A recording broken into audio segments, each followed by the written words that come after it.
Hari ini kita akan belajar kembali kebenaran firman Tuhan. Bapak Ibu, kita mau bahas tentang hubungan suami istri. Kita mau bahas tentang pasangan suami istri yang satunya tidak hidup di dalam Tuhan dan satunya hidup di dalam Tuhan. Bagaimana kita menyikapi konflik dalam keluarga, bagaimana kita bersikap benar di hadapan Tuhan, sehingga apa yang kita kerjakan, apa yang kita lakukan itu tetap berkenan di hadapan Tuhan. Dan kita melihat pemulihan akan segera terjadi dalam kehidupan kita. Pastikan hidup kita itu benar dulu di hadapan Tuhan. Posisi kita benar, hati kita benar. Harus. Kalau tidak, kita akan memiliki persepsi dan cara pandang kita sendiri mengenai pola pikir, tindakan, sikap, dan semua keputusan kita. Kalau cara pandang kita ini sejalan sepikir dengan Tuhan, maka semua keputusan yang kita ambil, semua sikap yang kita mau lakukan, sesuai dengan apa yang Tuhan mau dan Tuhan inginkan. Bapak Ibu, ketika kita memutuskan untuk menikah, nah atas dasar cinta, harusnya pernikahan itu atas dasar cinta, bukan atas dasar paksaan. Dan cinta pun tidak hanya modalnya cinta, harus di dasarnya yang utama adalah kehendak Tuhan. Benar nggak pasangan ini benar dari Tuhan atau bukan? Kalau Bapak Ibu menikah atas dasar itu benar-benar dari Tuhan, Bapak Ibu, bukan berarti pernikahanmu akan baik-baik saja. Engkau akan mengalami ujian, tes, dan lain sebagainya. Tetapi tetap Tuhan punya tujuan yang sempurna atas semua pernikahanmu. Banyak orang menikah atas dasar cinta tok, tanpa tanya Tuhan. Apalagi dipenuhi hawa nafsu. Apalagi kalau nikahnya hamil duluan. Di tengah pernikahanmu engkau akan ketemu problem dan masalah. Banyak pernikahan bermasalah karena diawali dengan berzina dahulu. Tidur bareng, dia pikir toh kamu nanti jadi istriku dan kamu jadi suamiku, kita tidur bareng. Dia pikir nggak menyisakan problem. Kalau engkau menikahmu dimulai dengan perzinahan, kamu benar menabur benih yang salah dan suatu hari kau akan menuai benih yang horor di dalam pernikahanmu. Orang yang sudah memulai pernikahannya dengan berzina dengan pasangannya, sekarang ini pasangan sudah jadi istrinya atau suaminya, nanti kamu di tengah pernikahanmu kamu akan ketemu problem namanya perzinahan. Bisa juga perselingkuhan, bahkan perceraian. Apalagi kalau nikahnya itu karena atas dasar lebih parah lagi, karena dulu pernah diperkosa, karena dihamilin, akhirnya dinikahkan. Jauh lebih baik jangan menikah. Lebih baik besarkan anakmu sendiri. Kamu punya hubungan dan akhirnya hubungan itu nggak benar, kamu diperkosa dan lain sebagainya, diperlakukan kasar dan kamu hamil. Lebih baik besarkan anakmu sendiri tanpa menikah dengan orang yang memperlakukan jahat sama hidupmu. Lebih baik besarkan anakmu sendiri. Jangan ambil keputusan yang salah, apalagi anak itu digugurkan. Tetap dibiarkan lahir, besarkan anakmu, dan jangan menikah dengan orang yang pernah menyakitimu. Makanya sebelum menikah itu harus diuji dulu. Bener nggak nih pasangan ini hidupnya, bener nggak? Responnya kayak apa? Karakternya seperti apa? Karena nikah tidak hanya cukup dengan modal ketampanan, kecantikan, modal cinta tok, tidak cukup. Kita butuh diuji lewat namanya karakter, sikap, tindakan, dan perbuatannya. Bagaimana mungkin kita mau hidup bareng dengan orang yang kelakuannya bejat, busuk, dan rusak? Nanti resiko yang kita akan tanggung. Banyak pernikahan hari ini, babak belur, pernikahannya seperti neraka karena salah pilih pasangan. Kalau kita ini salah pilih pasangan, kamu nggak akan menikmatin surga di dalam pernikahanmu, kamu pun menikmatin neraka dalam pernikahanmu. Ribut, gegeran, berantem, ditinggal selingkuh, dan lain sebagainya. Makanya bagi yang belum nikah, sebelum nikah, dapat pastikan dulu bahwa calonmu adalah orang yang hidupnya benar di hadapan Tuhan. Makanya Alkitab ngomong, hendaklah engkau menjadi pasangan yang seimbang dengan orang yang benar. Pasangan yang seimbang bukan pasangan yang seagama aja. Banyak orang yang seagama tapi kelakuannya bejat juga banyak. Seimbang artinya dia orang lahir baru, orang yang hidupnya diubahkan. Kalau kamu nikah dengan orang yang belum diubahkan, karakternya buruk, kelakuannya jelek, punya luka di masa lalu, seumur hidup kamu akan nanggung persoalan. Karena orang-orang kayak begini biasanya orang punya masalah. Orang yang punya luka masa lalu, luka batin, orang yang belum mengalami pemulihan di dalam pernikahannya pasti bikin berantem, bikin gegeran, ribut. Dan itu jadi beban. Harusnya kita pakai waktu yang ada, pernikahan yang ada ini bertumbuh bersama, melayani Tuhan bersama, bukan ngurusin hal yang gak penting. Banyak waktu tersisa, banyak waktu terbuang sia-sia ketika salah pilih pasangan. Kenapa? Ngurusin pasangannya yang gak bertobat, makan hati, dan lain sebagainya. Berapa banyak hari ini orang yang pernikahannya kacau, pernikahannya berantakan, bahkan sampai cerai, sampai nikah lagi, sampai berzina selingkuh dan lain sebagainya. Karena apa? Dulu tidak tanya Tuhan. Orang yang menikah atas dasar itu kehendak Tuhan saja, di dalam pernikahannya diuji, dimurnikan. Karena kita menyatukan dua pribadi yang berbeda dengan latar yang belakang yang berbeda, dengan cara pandang yang berbeda, pendidikan yang berbeda. Kita harus memiliki benar-benar kehidupan yang takut akan Tuhan. Kita tahu kalau kita ini hidup takut akan Tuhan, semua keputusan yang kita ambil, sikap yang kita ambil, apapun yang kita mau putuskan sesuai dengan kebenaran firman Tuhan. Karena menikah itu sekali untuk selama-lamanya, bukan untuk uji coba. Banyak orang nggak ngerti kebenaran, nikah atas dasar cinta, nggak taunya di dalam pernikahannya ada ujungnya perceraian. Nanti kamu ketemu problem dan masalah. Kita harus benar-benar hidup benar sesuai dengan kebenaran firman Tuhan. Pak, bagaimana kalau saya ini sudah menikah dan pasangan saya ini kelakuannya bejat, tukang main perempuan, tukang selingkuh, tukang main laki-laki, dan lain sebagainya, kelakuannya kasar, dan lain sebagainya. Bapak Ibu meski hidup benar di hadapan Tuhan. Kalau engkau sudah terjebak dengan pernikahan, saya bilang terjebak, kenapa? Karena kalau orang sudah menikah nggak bisa asal sembarangan mutus untuk cerai, pisah, dan lain sebagainya. Kamu memutuskan menikah, berarti kamu harus komitmen mencintai pasanganmu, kelemahannya, kekurangannya, kelebihannya, atau apapun juga. Cintai, terima apa adanya. Bagaimana kalau pasangan itu menyakiti? Bagaimana pasangan itu kalau kasar, mulutnya jahat, kelakuannya busuk dan melukai? Belajar sama apa yang dilakukan oleh Abigail. Abigail itu mempunyai suami yang jahat, kelakuannya busuk, jelek sekali. Kita akan lihat di 1 Samuel pasal yang ke-25, mulai ayat yang kedua. Ketika itu ada seorang laki-laki di Maon yang mempunyai perusahaan di Karmel. Ini laki-laki ini kaya sekali, luar biasa kaya. Orang itu sangat kaya, ia mempunyai 3.000 ekor domba dan 1.000 ekor kambing. Ia ada di Karmel pada pengguntingan bulu domba-dombanya. Ini orang yang kaya.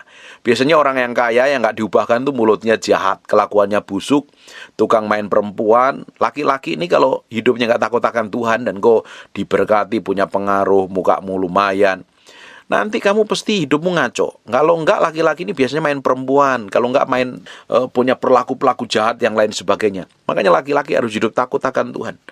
Kalau kita ini sudah diberkati, itu harusnya itu sebuah kasih karunia Tuhan yang harusnya kita pakai untuk kemuliaan nama Tuhan, bukan untuk menyombongkan diri, bukan untuk membanggakan diri. Harusnya semua berkat yang Tuhan percayakan sama kita pakai untuk kemuliaan nama Tuhan. Tapi banyak orang ketika dulunya hidup susah, masih susah bareng-bareng setia, tapi ketika mulai diberkati, lupa daratan, lupa lautan, mulai nggak setia. Ini adalah orang-orang kayak kurang ajar, nggak tahu diri, yang harusnya mengerti bahwa dari mana dia berasal. Makanya kita itu harus tahu, harus ingat dari mana kita itu dulu berasal, dimulainya dari mana. Karena kasih karunia Tuhan aja sampai hari ini kita itu diberkati, dibuat hidup berkelimpahan, mortenina, hidup diurapin Tuhan, dipakai Tuhan, itu karena kasih karunia aja. Jadi kita mesti sadar dari mana kita berasal, dari mana kita berada, supaya kita tahu memiliki kerendahan hati, nggak menyombongkan diri, nggak mau berbuat jahat dan lain sebagainya. Kita lihat ya, ini laki luar biasa kaya sekali loh. Laki ini sangat kaya sekali. Kita akan lihat ayat yang ketiga. Nama orang itu Nabal dan nama istrinya Abigail. Perempuan itu bijak dan cantik. Perempuannya itu bijak dan cantik. Pun sudah lakinya kaya, sangat luar biasa, punya istri yang cantik, bijaksana lagi. Perempuan itu bijak dan cantik. Tetapi laki-laki itu kasar dan jahat kelakuannya. Ia seorang keturunan Kaleb. Ternyata ada keturunan Kaleb yang kelakuannya jelek juga nih. Makanya kita mesti belajar melihat dari apa yang Alkitab katakan, Alkitab ceritakan, itu adalah historis, itu pelajaran yang berharga. Jangan sampai kita bertindak sembarangan dan sembrono lagi. Kita lihat ya, ini perempuan cantik, sudah cantik, punya hikmat, tetapi punya laki-laki yang kasar, melakukan banyak kejahatan, kekurangan. Tapi apa yang dilakukan Abigail? Selalu menjadi istri yang luar biasa, menjadi pengantara. Ketika suaminya melakukan kejahatan, dia diam, menantikan Tuhan, minta hikmat, pengertian, pengetahuan, supaya suaminya nggak jadi ngalami malapetaka. Tetapi Banyak hari ini kita temukan ketika istri-istri disakitin oleh suaminya karena perbuatannya jahat, kelakuannya busuk, mulutnya kasar suaminya, seperti Nabal ini. Istri-istri banyak kepahitan dan sakit hati. Bapak Ibu, kalau engkau disakitin pasanganmu dan engkau sakit hati dan ingin balas perlakuan jahatnya, engkau tidak jauh beda dengan orang dunia. Justru saatnya diam di kaki Tuhan, berdoa, berserah penuh. Makanya perlu sekali Bapak Ibu hari ini ngerti kebenaran firman. Semua tindakan, sikap, dan perbuatan kita itu harus dasarnya firman dahulu. Kalau nggak sesuai firman, jangan lakukan. Saya berdoa Bapak Ibu yang rajin mendengarkan firman yang saya sampaikan ini, hatimu semakin hari semakin diubahkan, engkau bisa mengendalikan diri dan menguasai diri. Ketika suaminya kasar, suaminya itu jahat mulutnya, kelakuannya pasti busuk, sering nyakitin. Tapi istrinya ini tidak kepahitan. Abigail ini tidak kepahitan, tidak sakit hati. Justru nanti Bapak Ibu baca seluruh pasal ini, Bapak Ibu akan tahu apa yang dilakukan Abigail. Dia menjadi pengantara antara suaminya, sehingga suaminya harusnya dapat murka, tapi nggak dapat murka. Dan ujungnya dapat pembelaan yang datangnya dari Tuhan sendiri. Kita harus tahu bisa menempatkan diri dengan tepat. Ketika kita mempunyai pasangan yang menyakiti, yang melukai, jangan kita ikut menyakiti dan melukai, atau jangan kita malah kepahitan, sakit hati. Justru kita harus sungguh-sungguh berdoa, sungguh-sungguh hidup benar di hadapan Tuhan, perlu nangis sama Tuhan. Saya beberapa kali ngonselingin orang yang disakitin oleh pasangannya. Beberapa bulan terakhir ini lebih sering sekali ngonselingin ibu-ibu yang disakitin suaminya, dilukai, dikata-katain kasar, direndahkan, diperlakukan buruk dan lain sebagainya. Saya bilang diam.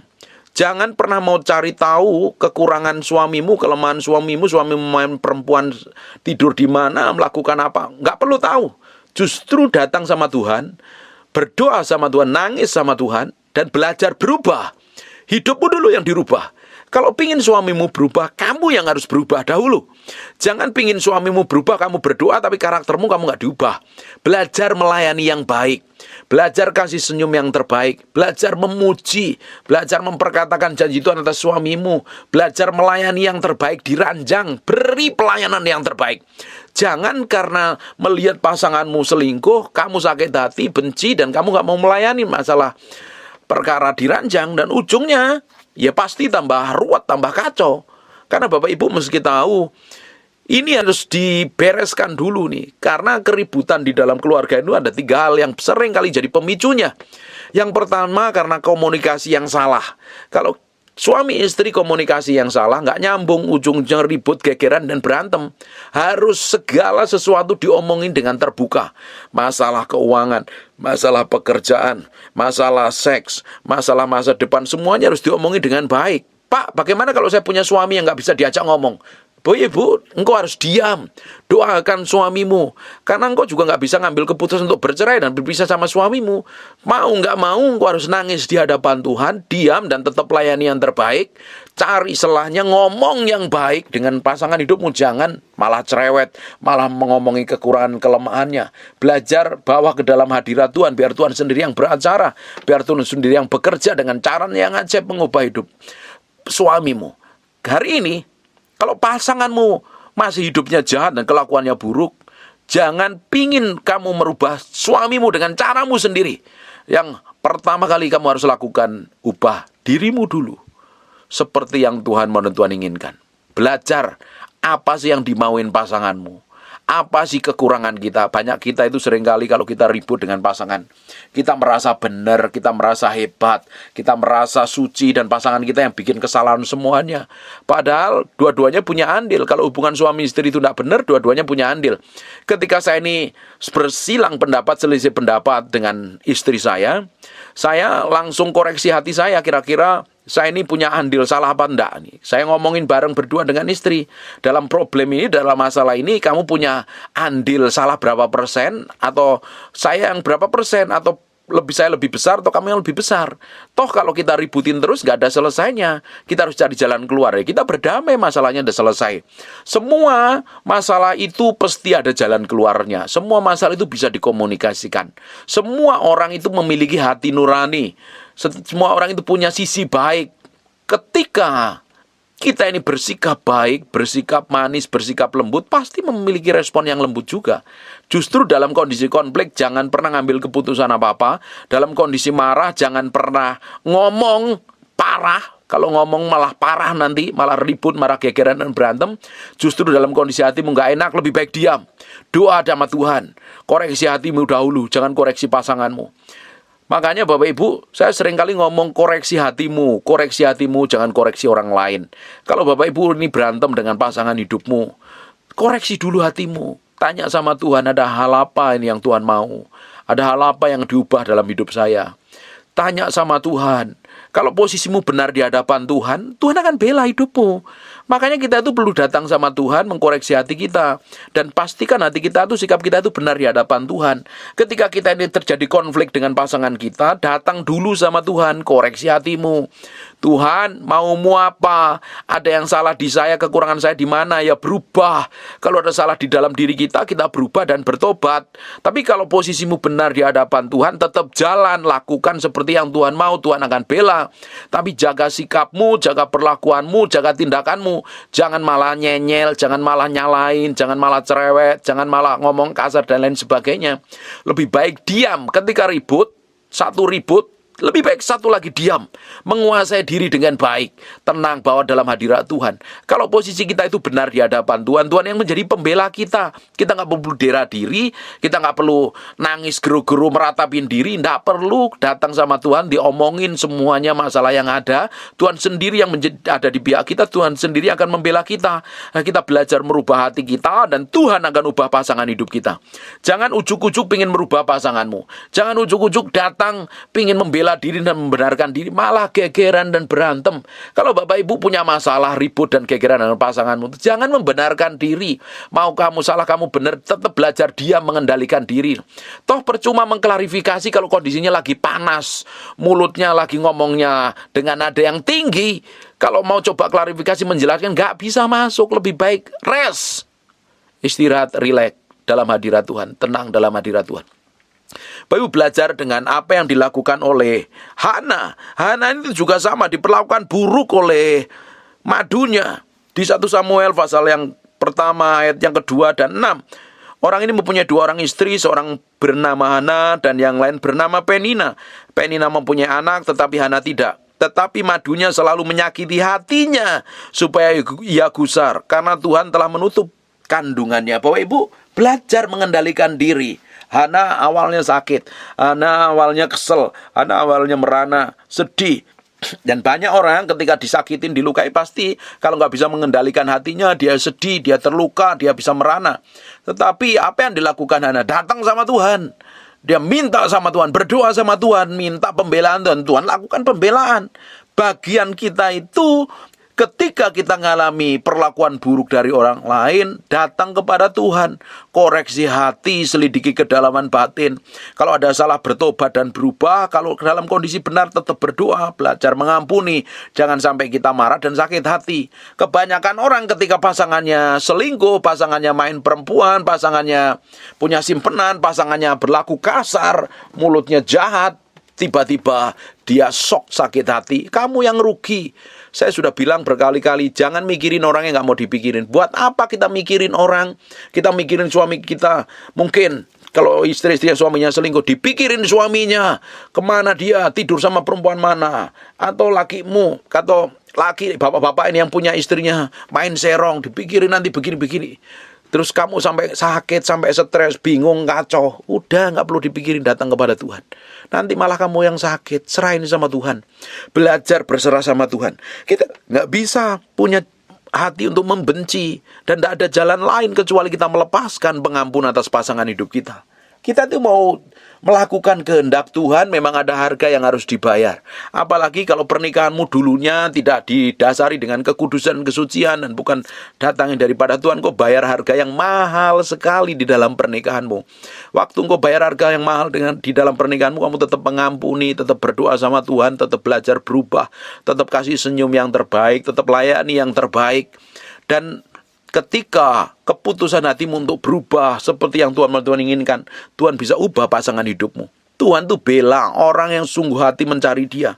Tuhan itu benar-benar pingin hidup kita sebagai anak-anaknya menikmatin kebahagiaan dan sukacita. Dan Tuhan tidak akan pernah tinggalkan kita ini hidup merana sendiri, babak belur kacau. Dan Tuhan pasti akan membela kita. Di Mazmur 46 ayat 10, diam dan ketahuilah bahwa akulah Allah. Aku ditinggikan di antara bangsa-bangsa, ditinggikan di atas bumi. Bapak Ibu, banyakkan kita kalau kita disakitin, kita nggak mau belajar diam. Menyerahkan sepenuhnya kepada Tuhan. Kita percaya sama Tuhan. Tuhan yang menjadi pembela kita. Kita coba bela diri kita. Kita cari pembenaran kita. Kita mau coba cari, ini pasanganku ini tidur dengan siapa, melakukan apa. Semakin kamu cari, semakin kamu selidikin apa yang dikerjakan dan dilakukan, kamu semakin sakit, semakin luka. Tutup semua, nggak mau tahu. Dan mulai sekarang perkatakan janji Tuhan atas hidup pasanganmu. Pasanganmu berubah di jamah Tuhan. Jadi orang yang dipakai Tuhan, diberkati, menjadi orang yang hikmat dan bijaksana. Belajar dari kehidupan Abigail, belajar dari kehidupannya Hana. Mereka ini adalah orang-orang yang memiliki hati yang berbeda, sikap hati yang berbeda. Tidak heran orang-orang kayak begini ini hidupnya semakin hari semakin dipakai Tuhan. Hana dulunya tidak punya anak. Hana dulunya ada orang yang seperti kena kutuk karena kandungannya tertutup, disakitin pasangannya. Dan ketika dia hatinya berubah mencari Tuhan, setia mencari Tuhan, dan apa yang terjadi? Dia minta anak, Tuhan kasih seorang nabi buat bangsa Israel. Tidak hanya itu, ditambahin anak-anak yang lain, anak-anak saudaranya Samuel yang lain. Powerful dan luar biasa. Abigail tidak sakit hati, tidak kepahitan. Dia berdoa untuk istrinya, bahkan jadi pengantara yang harusnya suaminya dimurkai. Harusnya suaminya dimurkai, tetapi dia jadi pengantara menyelamatkan suaminya. Beberapa hari yang lalu saya lihat chat. Istri disakitin suaminya, dia berdoa suaminya supaya mati, supaya dihukum Tuhan. Salah doamu. Oh, kamu berdoa gak sesuai kehendak Tuhan kok. Karena kamu menikah dulu dengan atas dasar cinta. Terus kalau kamu disakitin, kamu pingin suamimu mati, pingin pasanganmu mati, itu bukan kehendak Tuhan, itu kehendak setan. Supaya kamu tetap bangga dan bahagia karena sudah disakitin dan dendammu terbalaskan. Cara kerja Tuhan tidak seperti itu. Doakan saja pasanganmu dan kamu belajar berubah. Saya bilang ya, konflik dalam keluarga itu pertama kali komunikasi. Komunikasi itu harus dibangun dengan baik. Biasanya ada 3 hal yang terjadi dalam keluarga pemicu keributan. Yang pertama komunikasi ini harus diomongin. Suami istri punya quality time yang baik, ajak ngobrol, ngomong yang baik, pakai tata bahasa yang baik, menghargai, menghormatin istri, menghormatin suami karena suami butuh dihormatin dan dihargain. Suami juga harus mencintai dan mengasihi istrinya, memiliki, mencintai, melayani, mencukupi semua kebutuhannya. Everything is okay pasti. Yang kedua adalah uang. Suami juga harus bertanggung jawab. Hari ini saya percaya loh, kalau kita mau kerja apapun juga, asal nggak malas, Tuhan pasti berkatin kita. Tapi kalau kamu kerjanya malas, sudah malas nonton TV, kerjanya makan, tidur, nggak jelas kerjaanmu, ya bagaimana kamu bisa mencukupi kebutuhan keluargamu? Para laki memang harus kerja keras, minta hikmat sama Tuhan, supaya bisa menghasilkan uang untuk kebutuhannya hari-harinya. Saya berdoa kita akan melihat banyak keluarga dipulihkan. Suami-suami juga diberkatin Tuhan, memiliki pekerjaan yang baik dan penghasilan yang baik. Yang ketiga adalah seks. Pertama, komunikasi, masalah keuangan yang kedua. Dan yang ketiga adalah seks. Ini perlu dibahas ini. Seks ini bagi orang timur seperti kita ini adalah tabu untuk bahas seks.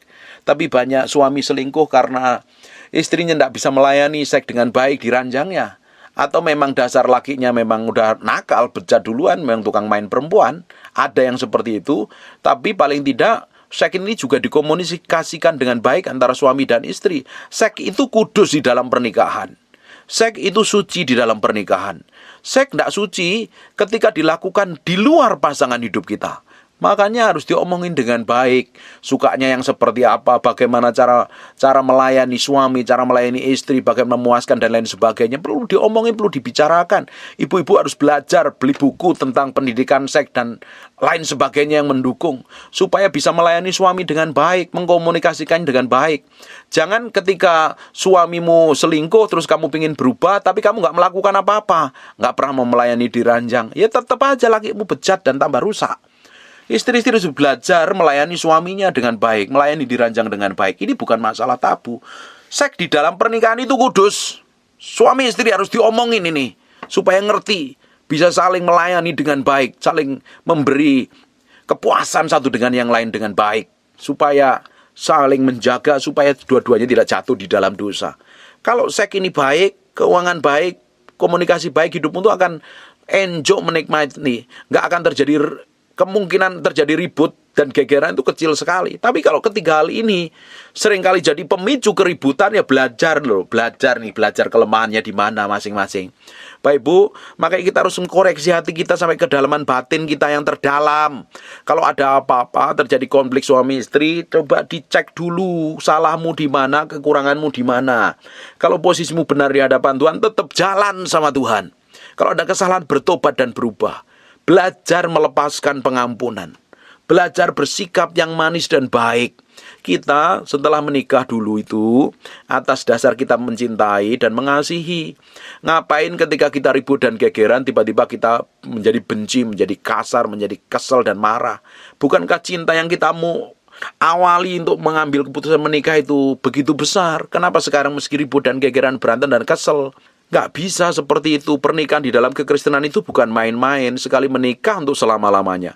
Makanya kalau ada pasanganmu yang gak bertobat, ketika ada pasanganmu yang menyakiti, kamu harus tetap mendoakan, melepaskan pengampunan, dan jaga hatimu begitu rupa. Jangan sampai sakit hati, kesel, jengkel, tak mau melayani, dan kecewa.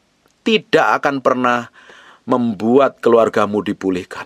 Kita hari ini harus belajar bergantung sama Tuhan.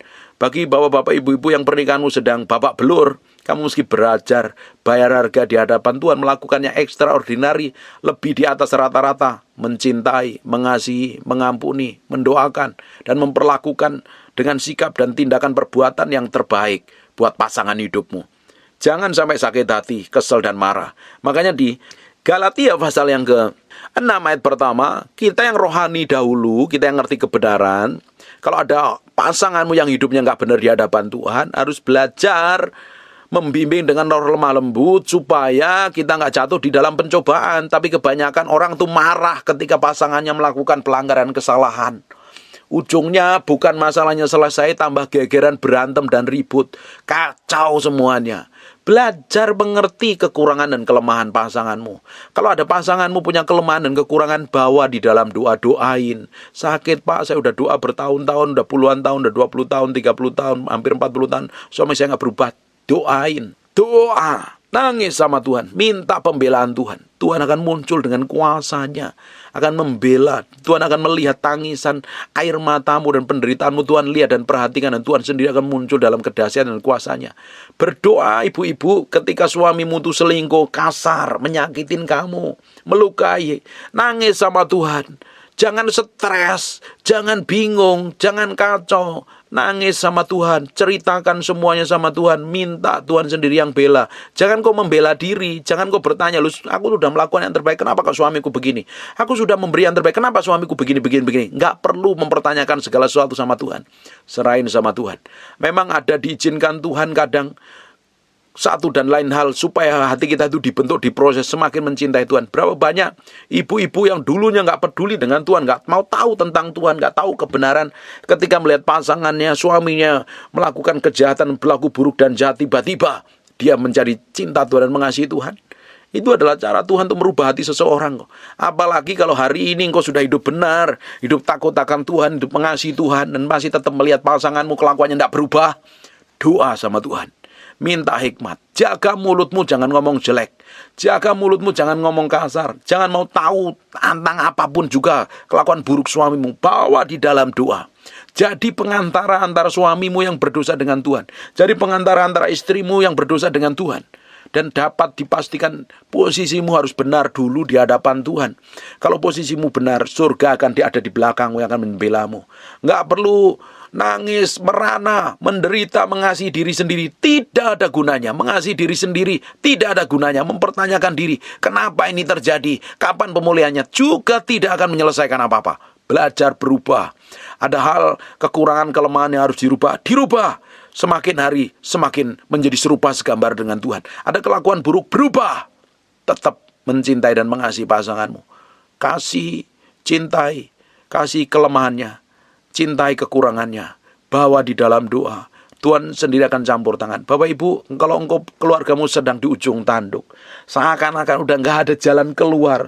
Pak, kayak itu suamiku udah keras kepala. Pak, kayaknya istriku udah susah Pak dikasih tahu. Dengerin baik-baik. Kalau kamu berada di pihak Tuhan, tidak ada yang mustahil bagi Tuhan loh. Tuhan bisa mengubah hati orang dengan mudah sekali. Dibutuhkan orang-orang yang jadi pengantarannya. Dosa kita ini bertobat hari ini itu bukan langsung bertobat gara-gara kekuatan dan gagah kita. Pasti ada orang-orang yang berdoa di sekitaran hidup kita yang dulu. Saya ini bertobat jadi hamba Tuhan sampai hari ini. Itu karena ada orang-orang di sekitar saya yang berdoa buat saya. Ada ibu saya yang berdoa, ada kakak saya yang berdoa buat saya supaya saya ngalami itu dan berubah. Kita ini hari ini kenal Tuhan itu bukan karena ujuk-ujuk langsung kenal gitu. Ada orang-orang yang bayar harga, yang kita tidak pernah tahu, dia doain kita. Bapak Ibu juga harus lakukan yang sama. Terutama pasanganmu yang kamu dulu cintai, kasihi, makanya sampai kamu memutuskan untuk menikah hidup bersama-sama. Sekarang ternyata pasanganmu menyakiti dan melukai, ngomongnya kasar, terus-terusan, dan sekarang tetap doakan, jadi pengantara. Tidak ada yang mustahil. Tuhan sanggup ubahkan hatinya. Tuhan sanggup pulihkan dengan caranya yang ajaib. Malaikat bisa turun tangan. Tuhan kirim dengan orang-orang di sekitar hidupnya untuk ngomong kebenaran. Tuhan lembutkan hatinya. Tuhan sanggup mengubah hati orang. Dengerin baik-baik. Tuhan mau setiap orang di muka bumi itu diselamatkan loh. Terutama pasangan hidupmu yang kelakuannya bejat, buruk, dan rusak. Tuhan juga mau selamatkan. Doa sama Tuhan, minta sama Tuhan, tetap lepaskan pengampunan, jaga hatimu benar-benar di hadapan Tuhan. Jangan sampai hidupmu semakin hari semakin ngaco, hidup serampangan, hidup sembrono, hidup ngawur. Tambah hari, tambah hati kita itu harus berubah. Semakin hari semakin diubahkan karakter dan kelakuan sikap hidup kita di hadapan Tuhan. Hana menikmatin apa yang Tuhan janjikan loh. Hana menikmatin apa yang Tuhan janjikan. Dia minta anak, Tuhan kasih nabi. Abigail juga ketika disakitin, Tuhan bela apa yang dia lakukan dan dikerjakan loh. Bapak Ibu, kita itu menyembah Tuhan yang hidup. Allah yang kita sembah, Allah yang kita layani, Allah yang ngerti semua kelemahan dan kekurangan kita. Dia ngerti semua penderitaan yang di dalam batin kita. Dia ngerti, dia tahu persis. Dan Tuhan tidak akan pernah tinggal diam. Ketika engkau nangis, engkau berdoa, engkau menyerahkan sepenuhnya sama Tuhan. Makanya yang penting itu kita datang sama Tuhan, menyerahkan sama Tuhan. Jangan buru-buru cari pendeta. Pendeta juga nggak tahu solusinya seperti apa. Cari dahulu Tuhan. Kejar dahulu Tuhan. Apalagi kamu kejar pendeta yang punya karunia untuk ditumpangi tangan, untuk dinubuatkan. Itu tidak akan merubah apa-apa. Cari Tuhan. Kamu bergaul intim dengan Tuhan. Nangis sama Tuhan. Hidupmu berubah, karaktermu berubah, sikapmu berubah, dan pasanganmu akan diubah Tuhan. Semakin kita mencintai Tuhan, semakin kita mengasihi Tuhan, semakin kita mengasihi Tuhan. Tuhan berikan belas kasihan di dalam hati kita nih. Ketika ngelihat pasangan kita melakukan pelanggaran kesalahan, kita berdoa buat dia, bukan untuk memaki, bukan untuk ngata-ngatain. Kita punya belas kasihan, mengasihani, supaya dia tidak jadi orang yang terhilang. Amin. Tetap cintai, tetap kasih pasangan yang menyakitkan. Kita nih kalau mencintai suami yang baik, suami yang kasih uang lebih, mencintai istri yang gak bawel, istri yang gak cerewet, yang manis, dan luar biasa bijaksananya, itu mudah. Tapi bagaimana kalau Bapak Ibu diperhadapkan dengan suami yang horor kelakuannya, mulutnya kasar, merendahkan, gak menghargai. Bahkan ada beberapa suami yang gak tahu menghargai istrinya, gak pernah menafkahi istrinya. Benar gak kamu mau tetap berdoa buat dia, tetap mengasihi? Bagaimana kalau istrimu sudah selingkuh dengan laki-laki lain? Apakah kamu tetap mengampuni? Atau kamu ambil keputusan untuk cerai? Mencintai yang menyakiti. Itu seperti Yesus mencintai kita loh. Yesus itu tidak pernah putus asa dengan kita. Berapa banyak kita melakukan dosa dan pelanggaran? Berapa banyak saya sendiri melakukan kesalahan, melakukan kebodohan, melakukan pelanggaran, bahkan melakukan dosa. Ketika saya datang sama Tuhan, Tuhan ampuni. Bapak Ibu juga seringkali melakukan dosa yang sama, pelanggaran yang sama. Seringkali berbuat jahat malahan. Tapi ketika kita mengaku dosa, 1 Yohanes 1 ayat yang ke-9, Allah setia dan adil, dia mengampuni dosa kita. posisi kita langsung diubahkan menjadi kudus, suci, tak bercacat celah di hadapan Tuhan ketika kita mengaku dosa yang dulunya bejat, rusak, dan jahat. Terus Tuhan terima kembali kita menjadi anak-anak yang dikasihinya. Tidak berhenti sampai situ. Tuhan tidak mengangkat kita sebagai anak-anaknya saja. Tuhan memberikan kita ahli waris seluruh harta kerajaan Allah buat kita. Tidak hanya berhenti sampai situ, Tuhan berikan kuasa dan otoritas kepada kita sebagai orang percaya yang dulunya bejat, dan kita datang kepada Tuhan terima kita tanpa memperbincangkan, tanpa memperkatakan, tanpa memperdebatkan masa lalu kita yang bejat, rusak, dan jahat di hadapan Tuhan. Tuhan terima kita apa adanya. Bagaimana dengan pasanganmu yang sudah melakukan perzinahan, melakukan perselingkuhan, ngomong kasar, nyakiti kamu, melukai hidupmu, tidak punya tanggung jawab? Bagaimana? Apakah engkau tetap mencintai dan mendoakan dia? Atau kamu udah bosan, enak, putus asa, capek, lelah, dan akhirnya ngambil keputusan untuk cerai? Kita setelah ngerti kebenaran, kita harus bersikap dan bertindak seperti kebenaran, supaya nama Tuhan dipermuliakan melalui kehidupan kita. Sehingga tindakan kita itu benar di hadapan Tuhan, dan hidup kita mencerminkan kemuliaan Tuhan. Bapak Ibu, kalau keputusanmu salah, sikapmu salah, karena kamu gak ngerti kebenaran firman Tuhan, kamu sendiri yang tanggung risikonya. Hari ini ngerti kebenaran, ambil keputusan yang benar. Ketika engkau dapatin pasanganmu belum bertobat dan berubah, tetap doakan. Jangan tuntut pasanganmu berubah, tuntut hidupmu yang berubah, kelakuanmu yang berubah. Tetap layani yang terbaik, kasih senyum yang manis, hormati dan kasih pasanganmu, cintai malah lebih, perkatakan yang baik. Jangan kata-katain yang buruk, jangan ceritakan yang buruk, atau perdebatkan semua kelakuan buruknya. Semakin Bapak Ibu berdebat dengan pasanganmu yang kelakuannya buruk dan bejat, dia tidak akan berubah, justru dia malah kelakuannya jahat, bahkan dia malah kepahitan. Justru ketika kita datang sama Tuhan, kita bersikap baik. Ketika pasanganmu berlaku kasar, kamu sikapmu manis, kamu kasih senyum yang terbaik, kamu bersikap menyerahkan sepenuhnya kepada Tuhan, hatimu serahin sama Tuhan, nggak nuntut apa-apa, kamu tuntut hidupmu semakin berubah sama Tuhan. Tuhan tiba-tiba ubah pasangan hidupmu. Tapi semakin kamu tuntut, kamu perlakukan, kamu tuntut, kamu kata-katain, kamu bangkitin semua perbuatan jahatnya, diungkit kembali, tidak akan membuat pasanganmu berubah, tambah berbuat jahat. Justru kita duduk di dalam kaki Tuhan, cintai pasanganmu, bawa di dalam doa, kasih dia di dalam doa, bawa terus dalam hadirat Tuhan. Kau ubah hidupmu, hidup pasanganmu akan diubah Tuhan. Amin. Belajar melayani dengan baik, melayani dalam segala hal, belajar bersikap bertindak yang terbaik, dan kita akan melihat orang-orang yang kita cintai dan kasih berubah. Saya puji Tuhan, saya pernikahan kita udah belasan tahun dan saya menikmatin pernikahan saya. Makanya saya bilang berkali-kali, saya nggak akan jadi hamba Tuhan kalau istri saya nggak bahagia dengan pernikahan saya. Saya pastikan hidup istri saya itu bahagia. Saya menjadi suaminya sebagai hamba Tuhan. Dia menikmatin Tuhan melalui hidup saya. Itu tidak langsung ujuk-ujuk, langsung semuanya baik-baik saja. 6 tahun pernikahan awal kita itu berdarah-darah. Kita itu dari keluarga yang berbeda, latar belakang berbeda, suku yang berbeda, semuanya berbeda, cara pandang yang berbeda, semuanya kebiasaan yang berbeda. Dan itu dibutuhkan proses permukaan buat saya. Saya ngerti kebenaran, saya harus ngidupin firman dulu. Saya harus perkatakan firman, saya harus lakuin firman. Dan ketika saya lakukan firman, istri saya diubah, hati saya diubah, istri saya diubah, dan kita semakin hari semakin harmonis. Nggak pernah gegeran cekcok sampai meruncing, semua masalah kita selesaikan dengan baik. Dan hidup kami sangat menikmatin sekali. Kami sangat bahagia sekali. Saya berdoa, apa yang saya sampaikan ini merubah kehidupan Bapak Ibu yang sedang struggle dan berjuang.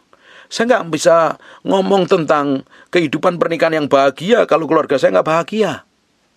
Dan hidup saya nggak bahagia, pasangan saya nggak bahagia. Pastikan engkau menikmatin kebahagiaan bersama Tuhan. Hidupmu berubah, pasanganmu berubah. Kalau engkau ingin pasanganmu berubah, belajar layani yang terbaik. Tidak hanya layani perkataan perbuatan, di ranjang pun engkau layani yang terbaik. Jangan menjadi orang yang merasa benar sendiri, merasa hebat sendiri, dan pasanganmu salah semuanya. Karena dari setiap konflik keluarga itu pasti dua-duanya ada andil salah di dalamnya. Koreksi diri dan bertobat. Kau dengar firman ini ya, koreksi diri dan bertobat, berubah gitu loh. Jangan merasa benar terus. Suamimu yang salah, suamimu yang begini, suamiku begitu, istriku begini, istriku begitu. Belajar berubah. Ketika engkau sudah terikat dalam pernikahan yang kudus, kamu tidak bisa batalkan pernikahan sampai kapanpun juga. Sampai maut memisahkan, dan tetap komitmen mencintai dan mengasihi pasanganmu. Kekurangan dan kelebihannya, itu menjadi bagian yang harus kamu nikmatin setiap hari. Kalau banyak kekurangannya, datang sama Tuhan. Diubahkan, ubah hatimu dulu.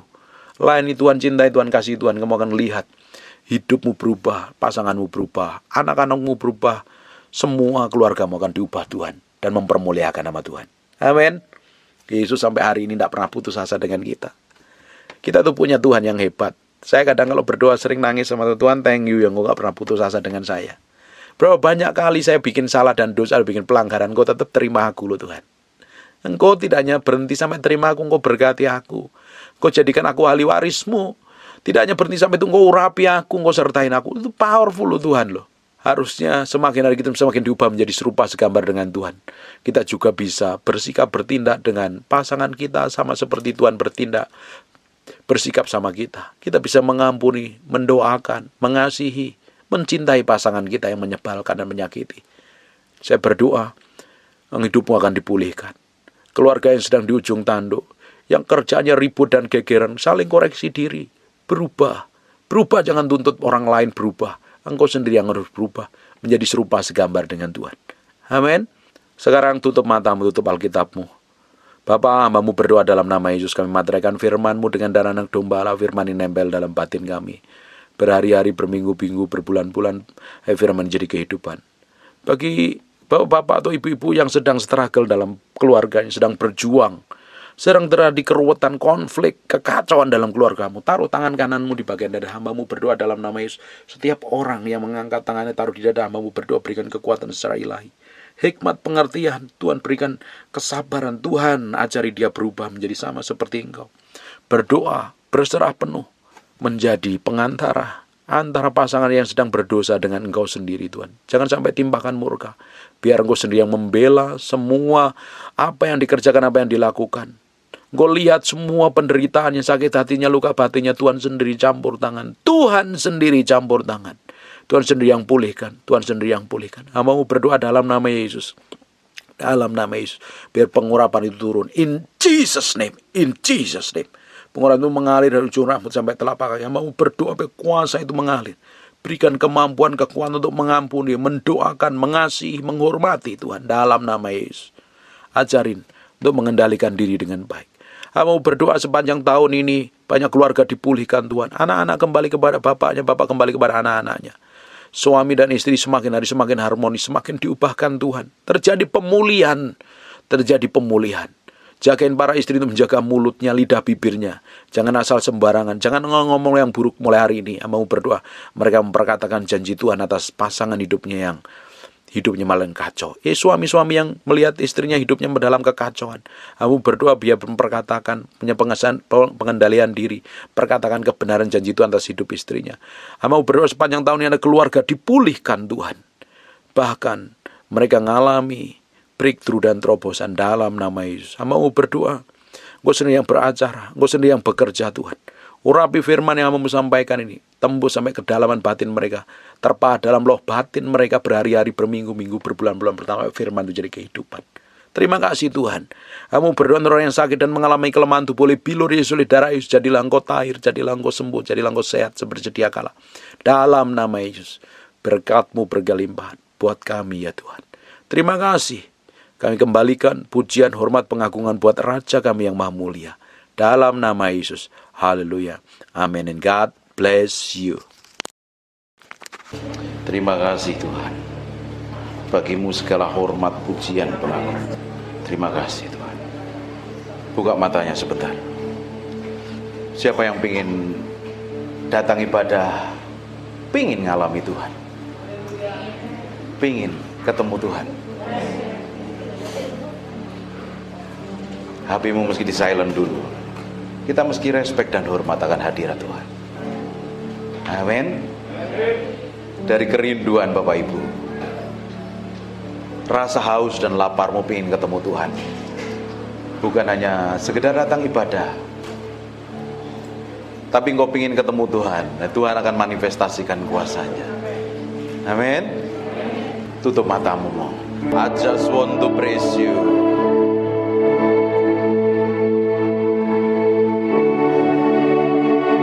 Aku berdoa ada urapan Tuhan sedang turun dalam ruangan ini.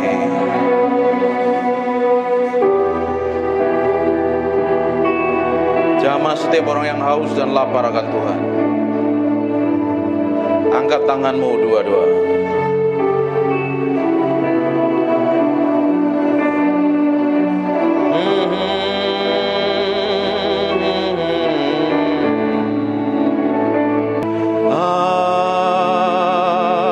Just want to praise you. Lift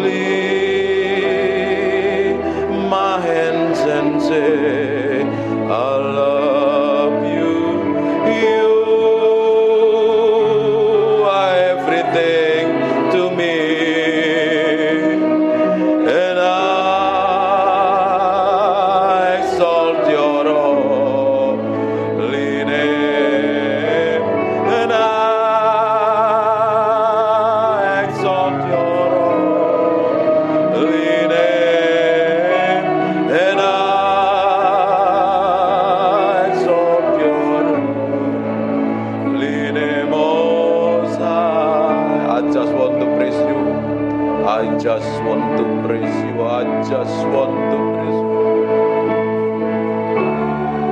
Ralabakat. Aku berdoa setiap orang dalam ruangan ini biar Engkau sendiri yang jamah Tuhan siang hari ini. Aku berdoa ada orang raus dan lapar akan Tuhan, sedang dilawat Tuhan dalam nama Yesus Kristus. Aku lepaskan urapan itu turun dalam nama Yesus Kristus. Ike poko nomontoko. Di ruangan sebelah aku berdoa ada penguarapan turun. Tutup matamu. Ada kuasa Allah sedang mengalir dalam ruangan sebelah dalam nama Yesus Kristus. Repoko sendo nomotoko robota papa nementere bete bebe neme pipiana mata. Inna mata karala bashente begede moto. Inno motoko ronomoto. Nikmatin Tuhan. Aku berdoa ada gelombang yang kuat mengalir dalam ruangan ini. Gelombang itu turun mengalir menjamah setiap orang yang ada dalam ruangan ini. Aku berdoa sekarang juga urapan itu turun in Jesus name.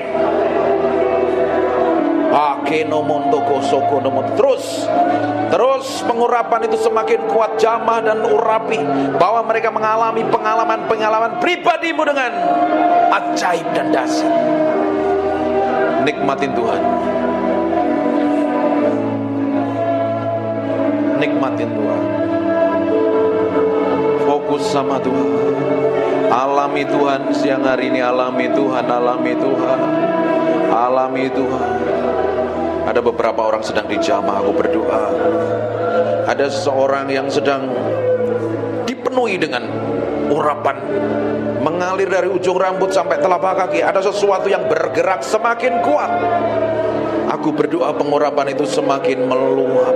Penuhi mereka dalam ruangan ini dengan hadirat-Mu. Agar ada orang-orang yang sudah lama tidak ikut Tuhan, sudah jauh dengan Tuhan, hari ini sedang Tuhan sedang menjamah-Mu. Maka rabasekene mende bikene mende imende bikene mende pipi namata. Sembah Dia. Mulai sembah Dia. Semakin kuat. Makirobotokon. Seperti gelombang mengalir dalam ruangan ini, memenuhi orang-orang yang haus dan lapar akan hadirat-Mu. Makarabasyanta makana mate kene bete. Imekere bete bebe kene bebe.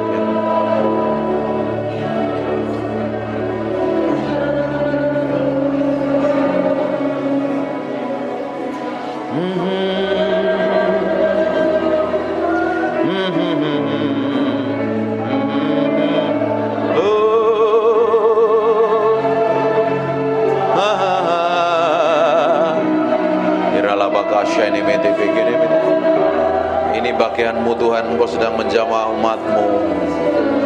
Buat sesuatu yang spesial pagi hari ini.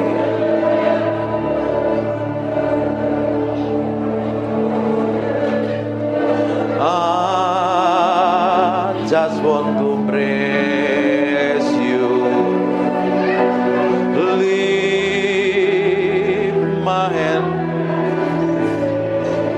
I love you, you are everything to me, and I exalt your holy name, and I exalt your holy name, and I exalt your holy name, Most High. Terima kasih Tuhan. Biar pengurapan-Mu tetap hadir dalam ruangan ini. Kami hormati Engkau, kami hargai Engkau. Engkau yang layak dipuji dan disanjung. Biar pengurapan-Mu, roh hikmat, wahyu dan pengertian tetap tinggal di antara kami. Dalam nama Yesus. Haleluya. Amin. Silakan duduk kembali. Breathe upon me. Come breathe upon me, breath of God. Matiin handphone. Breathe upon me, Spirit of the Lord, as I lift my hand in surrender to your name, Most High. I'm yielding to your spirit, walking in your love. Jesus, I adore. Jesus, I adore. Ada anak kecil bisa di kamar sebelah, ruangan sebelah. Jesus, I adore your holy name. Breathe upon me, breath of God. Breathe upon me, Spirit of the Lord, as I lift my hand in surrender to your name, Most High. I'm yielding to your spirit, walking in your love. Jesus,